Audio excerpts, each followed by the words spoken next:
Robert টি Kiyosaki রচিত rich dad পুর dad, ধনীরা কিভাবে অর্থ আবিষ্কার করে, বইটি বাংলায় অনুবাদ করেছেন দিবেন্দু দ্বীপ। আজ পাঠ করছি বইটির নবম পর্ব।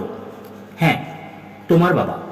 মুচকি হেসে বাবা আবারও বললেন, তোমার বাবা আর আমার ব্যাংকার একই ধরনের মানুষ। তিনি তোমার বাবার উচ্ছ্বসিত প্রশংসা করেছেন।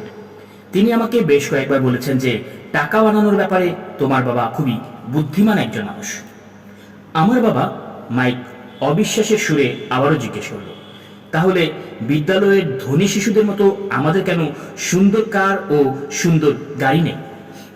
একটা সুন্দর গাড়ি ও সুন্দর বাড়ি থাকা কিংবা কিভাবে টাকা বাড়াতে হয় তা জানা মানেই ধনী হওয়া নয়।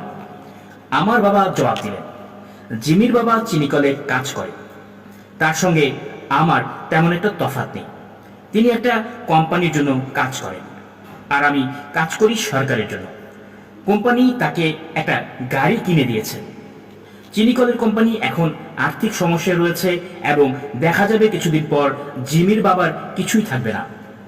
তোমার বাবার কথা আলাদা, মাইক। তিনি বোধহয় একটা সাম্রাজ্য গড়ে তোলার চেষ্টা করছেন।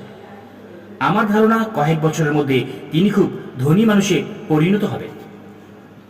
এই খবর শুনে মাইক ও আমি আবারও উত্তেজিত হয়ে উঠলাম। এক নতুন উদ্যমে আমরা আমাদের বিলুপ্ত প্রথম ব্যবসার নোংরা পরিষ্কার করতে শুরু করলাম। পরিষ্কার করতে করতে কিভাবে ও কখন মাইকের বাবার সঙ্গে কথা বলবো সে পরিকল্পনাও ঠিক করে নিলাম। কিন্তু সমস্যা হলো যে মাইকের বাবা দীর্ঘ সময় ধরে কাজ করতেন এবং প্রায় অনেক দেরি করে বাড়ি ফিরতেন। তার বাবার কয়েকটি গুদাম, একটি নির্মাণ প্রতিষ্ঠান, কয়েকটি দোকান ও 3টি খাবার হোটেল ছিল। হোটেলের ব্যবসার জন্য তার আরও দেরি হতো। পরিষ্কার পরিচ্ছন্নতার কাজ শেষে মাইক বাড়ি যাওয়ার বাস ধরল। তার বাবা আজ রাতে বাড়ি ফিরলেই সে তার সঙ্গে কথা বলবে এবং জানতে চাইবে কিভাবে ধনী হওয়া যায়, তা তিনি তাদের শেখাবেন কিনা। মাইক আমার সাথে প্রতিজ্ঞা করল যে বাবার সঙ্গে কথা বলার পরপরই যত দেরি হোক না কেন আমাকে ফোন করবে। ফোন বাজলো রাত 8:30টায়।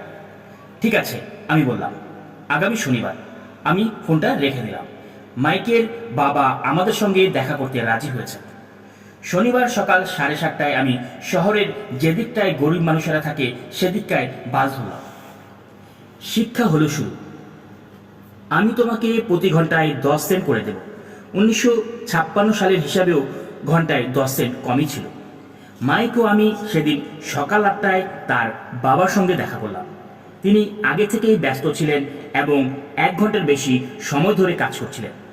তার নির্মাতা প্রতিষ্ঠানের সুপারভাইজার যখন পিকআপ ট্রাকটা নিয়ে বেরোচ্ছে তখন আমি তার সাধারণ ছোট কিন্তু পরিষ্কার বাড়িটার দিকে যাচ্ছিলাম। দরজার কাছে গিয়ে মাইকের সঙ্গে আমার দেখা হলো। বাবা ফোনে ব্যস্ত আছেন আর তিনি আমাদেরকে পেছনের বারান্দায় অপেক্ষা করতে বলেছেন। দরজা খুলেই মাইক বলল, আমি পুরনো ঘরটির চৌকাঠ পেরোতেই কাঠের মেঝে ক্যাচ ক্যাচ শব্দ করে উঠল।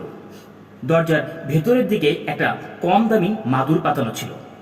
বহু বছর ধরে অসংখ্য পায়ের চিহ্ন পড়ার কারণে যে জীর্ণতা দেখা দিয়েছিল সেটা ঢাকা দেওয়ার জন্য সম্ভবত মাদুরটা বিছানা ছিল। মাদুরটা পরিষ্কার হলেও এটা বদলানোর দরকার ছিল। সরু থাকার ঘরে ঢোকা মাত্র আমার দম বন্ধ হয়ে আসছিল।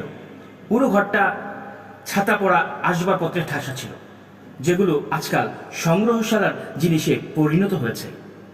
সোফায় 2জন নারী বসে ছিলেন যারা আমার মায়ের চেয়ে বয়সে সামান্য বড় হবে। সেই নারীদের উল্টো দিকে একজন লোক শ্রমিকের বেশে বসেছিলেন। তিনি আমার বাবার চেয়ে 10 বছরের বড় হবেন। আমার মনে হয় বয়স 45 বছরের মতো হবে। মাইকও আমি যখন হেঁটে রান্নাঘরের দিকে যাচ্ছিলাম, যেটা দিয়ে পেছনের বাগানের দিকে বারান্দায় যেতে হয়, তখন তারা আমাদের দিকে তাকিয়ে হাসলেন। আমিও লাজুকভাবে হাসি দিলাম। এই মানুষগুলো কারা আমি জানতে চাইলাম। ও আচ্ছা, তারা আবার বাবার কাজ করে দেয়। বয়স্ক লোকটি তার ঘরগুলো চালায় আর 2জন নারী হোটেলগুলোর ব্যবস্থাপক। আর তুমি যে নির্মাণ প্রতিষ্ঠানের সুপারভাইজারকে দেখছো, সে 50 মাইল দূরের এক রাস্তার প্রকল্পে কাজ করছে। তুমি আসার আগে অবশ্য অন্য সুপারভাইজার চলে গেছে যে কতগুলো বাড়ি তৈরি করেছে। এভাবে কি সবসময় চলতে থাকে? আমি জানতে চাইলাম। সবসময় নয়, তবে মাঝে মাঝে। একটি চেয়ার টেনে আমার পাশে বসতে বসতে হাসি মুখে বলল মাইক।